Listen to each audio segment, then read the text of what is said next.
8 సంవత్సరాల్లో మీకు బాగా ఫన్నీ అనిపించిన కేసు ఏం దొరికిందా ఏసీబీలో? ఈ తరహా కూడా చేస్తారా వీళ్ళు అని? అంటే నేను ఏసీబీలో అంటే చూసిన డబ్బులు తీసుకోవడమే కాకుండా ఈ తరహా కూడా ఏసీబీ కరప్షన్ ఉంటుందా అని? అంటే ఎన్నో చూసాం మురళి. కరప్షన్ అంటే ఇప్పుడు స్వతహాగా తను డబ్బు తీసుకోడు. సో కొన్ని కొన్ని చాలా విచిత్రంగా ఉంటాయి.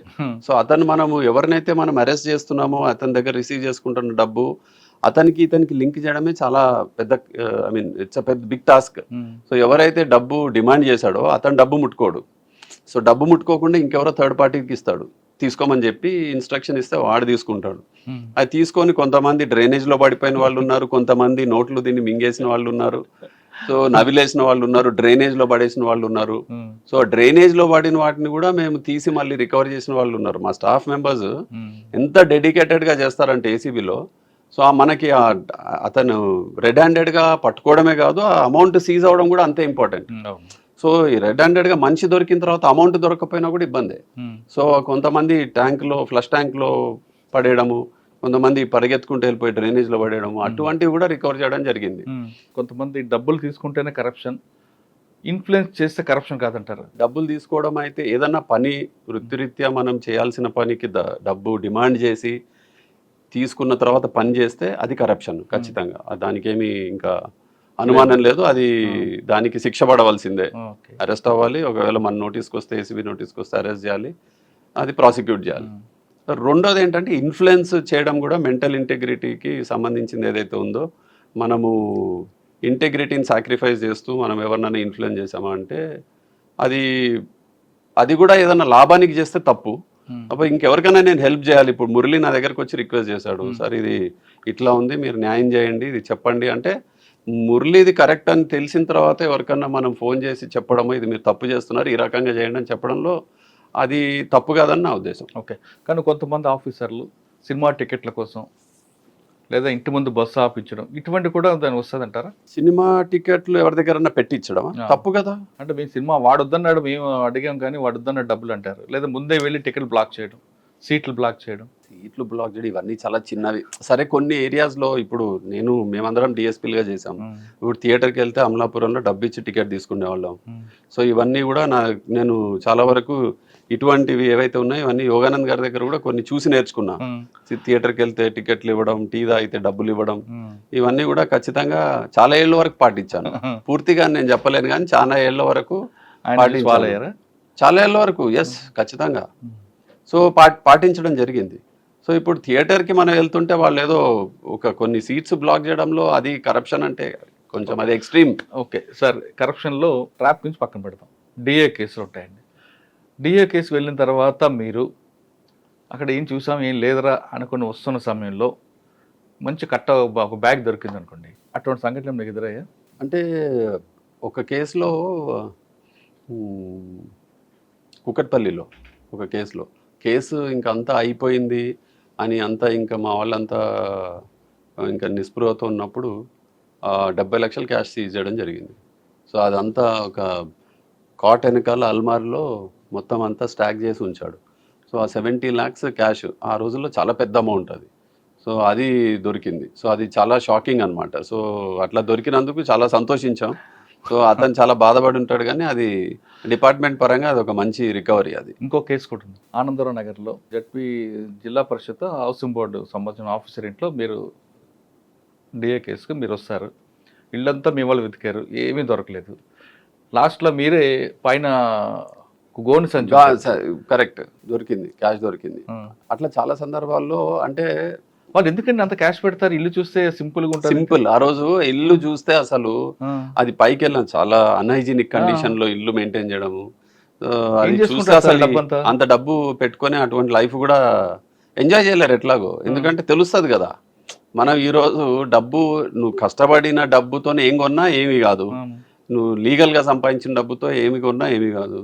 నువ్వు ఇట్లా ఇల్లీగల్గా సంపాదించిన డబ్బుతో నువ్వు ఒక మంచి కారు కొన్నా, మంచి ఇల్లు కొన్నా, నువ్వు ఏ రకంగా ప్రూవ్ చేయగలవు? 100 మంది దాన్ని చూస్తుంటారు కదా, చూసి వాళ్ళే కంప్లైంట్ డబ్బులు పెట్టాడు కదా, కనీసం ఇంట్లో పిల్లలకు కూడా ఫీజు కట్టని పరిస్థితిలో ఎందుకంటే డబ్బులు ఏం చేసుకుంటాడు?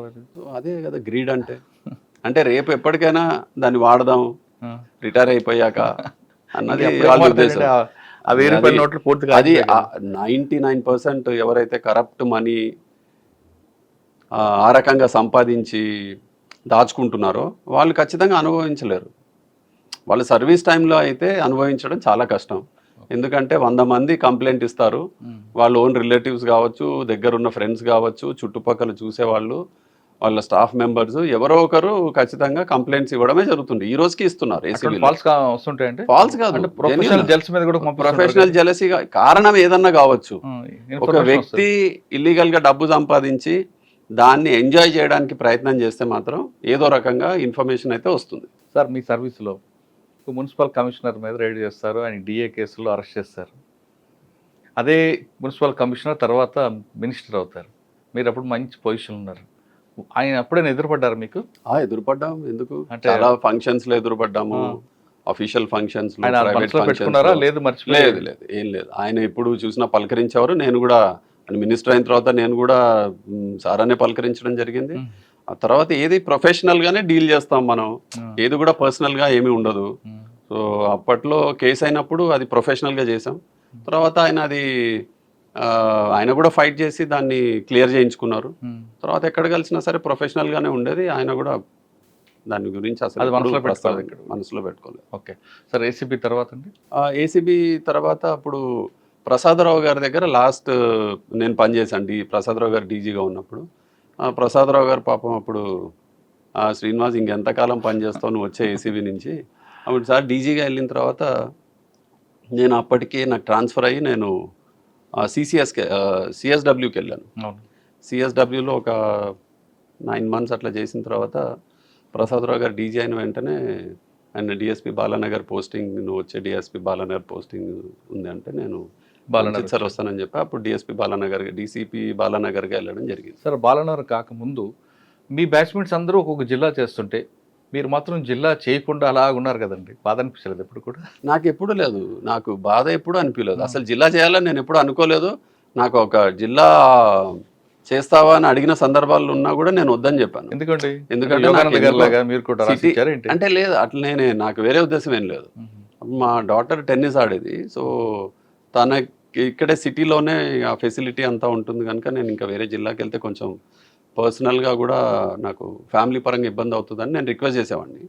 సో నా రిక్వెస్ట్ డిపార్ట్మెంట్ అందరు డీజీలు అంగీకరించి అదే రకంగా ఆ రోజుల్లో ఎవరున్నా సీఎం వాళ్ళందరూ కూడా కన్సిడర్ చేసి నాకు హైదరాబాద్లోనే పోస్టింగ్స్ ఇవ్వడం జరిగింది. సో అదే నా ఉద్దేశం. అంతేగాని జిల్లా నాకు ఇంట్రెస్ట్ కూడా లేదు. బేసికలీ పోయి జిల్లాలో ఎస్పీగా చేయాలన్నది యూనిట్ ఆఫీసర్గా చేయడం అన్నది నాకు లేదు, నాకు ఎప్పుడు లేదు, ఎప్పుడు అట్లా అనిపించలేదు. నేను ఎప్పుడు సిటీలోనే ఉండాలని నా కోరిక. ఎక్సెప్ట్ పుట్టి ఇక్కడే పెరిగాం కదా, సో కొంచెం ఎట్లాగైనా ఇది ఉంటుంది పవర్, అది అంటే లేదు, దాని బిలాంగింగ్నెస్ హైదరాబాదీ కదా. సో హైదరాబాదీ, సో మలక్పేటలో పుట్టి పెరిగాను నేను. సో అట్లా ఇక్కడే ఉండాలి. మలక్పేట పుట్టి పెరిగితే మీరు ఎక్కువ విజయనగర్ కాలనీకే పరిమితం అయ్యారంట? లేదు కదా, నేను నా చైల్డ్హుడ్ అంతా మలక్పేటే. నేను డిగ్రీ గ్రాడ్యుయేషన్ వరకు మలక్పేటలోనే ఉన్నాను. SBI colony. నేను సర్వీస్లో జాయిన్ అయినప్పుడు మేము Vijayanagar colony, Shantinagar colony. Sir A R Srinivas garu ఎప్పుడు బాధపడని వ్యక్తి. మోహన్ చంద్ర బాలయోగ్ గారు చనిపోయినప్పుడు చాలా బాధపడ్డారంట. నేను బాలయోగ్ గారు ఎటువంటి మనస్తత్వం అంటే ఆయన చాలా, he was more like a friend నాకు. ఆఫీసర్ కంటే నాకు ఆయన ఒక తమ్ముళ్ళలా చూసేవారు. సో ఆయన స్పీకర్గా ఉన్నప్పుడు ఆయన ఏంటంటే అప్పట్లో కోడి పందాలు ఎక్కువ ఉండేది. అంటే మా ఇద్దరికి ఉన్న ఫస్ట్ ఇది ఆయన ఫోన్ చేసినప్పుడు, ఆయన ముమ్మిడివరం కాన్స్టిట్యున్సీ, నేను అమలాపురం డిఎస్పీగా ఉన్నప్పుడు ఆయన ఫోన్ చేసి ఇట్లా ఎవరన్నా వెళ్తుంటారు కదా ఇట్లా కోడి పందాలు. నేను చాలా గట్టిగా ఉండండి, కోడి పందాలు అంటే ఆ ఉన్న 3 ఏళ్లలో కోడి పందాలు జరగనివ్వలేదు అమలాపురం డిఎస్పీగా ఉన్నంతకాలం. అప్పటి వరకు అది ఒక పెద్ద ప్రెస్టీజ్ కింద తీసుకుని వాళ్ళు పెద్ద చాలా హంగామా చేసేవారు కోడి పందాల మీద. అది ఇల్లీగల్, అది ఇల్లీగల్ ఉంటే కుదరదని చెప్పేవాడిని. సో అది ట్రెడిషనల్ గేమ్ కదా సార్ అది, కానీ ఇల్లీగల్. నువ్వు లీగల్ చేస్తే అయిపోయేది, మనం ఎందుకు పట్టించుకుంటాం. కోడి పందాలు అన్నది ఇల్లీగల్, సో జరగడానికి వీల్లేదు. అరకెంత ఇదో ఈ ఇల్లీగల్ డిస్టిలేషన్ ఎంతో ఇది కూడా అంతే. సో అది ఒప్పుకోలేదు. సో అందరు బాలయోగ్ గారికి వెళ్ళి రిప్రజెంట్ చేశారు. అప్పటికే బాలయోగ్ గారు స్పీకర్ అయ్యారు. స్పీకర్ అయితే బాలయోగ్ గారు ఫోన్ చేశారు, సార్ దయచేసి మీరు ఏదన్నా అటువంటిది ఉంటే నన్ను ఇక్కడి నుంచి ట్రాన్స్ఫర్ చేసేయండి, నేను ఉంటే మాత్రం ఇది మీకు ఇబ్బంది అనిపిస్తే వెళ్ళిపోతాను సార్ అని చెప్పాను. లేదు శ్రీనివాస్ అంత మాట ఎందుకు అంటావు అని చెప్పి ఇలా వాళ్ళని పంపించేశారు. సో తర్వాత మళ్ళీ నెక్స్ట్ వాళ్ళు ఎవరన్నా వెళ్ళినా ఇంక మీరు ఏదన్నా ఉంటే ఆయన ఉన్నంత వరకు కష్టమే, మీరు దయచేసి ఆ విషయం ఇంకోసారి మాట్లాడదని చెప్పేవారు. సో అంత అద్భుతమైన Politician. పొలిటీషియన్ మనిషి ఈ రోజుల్లో చూడడం కష్టం. సో అంటే అంత చిన్న విషయంలా కనిపించచ్చు, కానీ నాకు ఆ రోజు చాలా పెద్ద విషయం అది. సో ఒక పొలిటీషియన్ స్పీకర్ అయ్యి ఉంటే అట్లా సపోర్ట్ చేయడం అన్నది ఆయనకి చాలా చిన్న విషయం, నన్ను ఆ రోజు ట్రాన్స్ఫర్ చేయించాలంటే. అవును. కానీ అట్లా ఇప్పుడు అంటే ఆల్రెడీ నాకు 1 year ఆయనతో కలిసి పనిచేశాను, నేనేంటో ఆయనకు తెలుసు. సో ఆయనకు కూడా అనిపించుంటుంది మంచి ఆఫీసర్ మనం ఇబ్బంది పెట్టకూడదని. సో ఆయన ఖచ్చితంగా నాకు సపోర్ట్ చేశారు. సో నేను ఎప్పటికీ మర్చిపోలేను. సో అట్లా అసోసియేషన్ అయింది.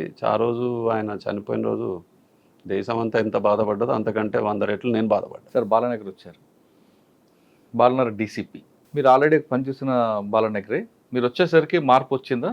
డీసీపీగా వచ్చినప్పటికీ మురళి రౌడిజం పెరిగింటుంది. అప్పటికి పోలీసింగ్లో కూడా చాలా మార్పు వచ్చింది, సొసైటీలో చాలా మార్పు వచ్చింది, ఎకనామికల్ స్టేటస్ కూడా బాగా పెరిగింది.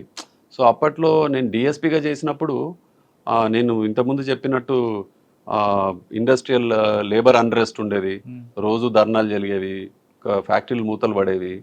సో అన్ఎంప్లాయ్మెంట్ బాగా ఎక్కువగా ఉండేది.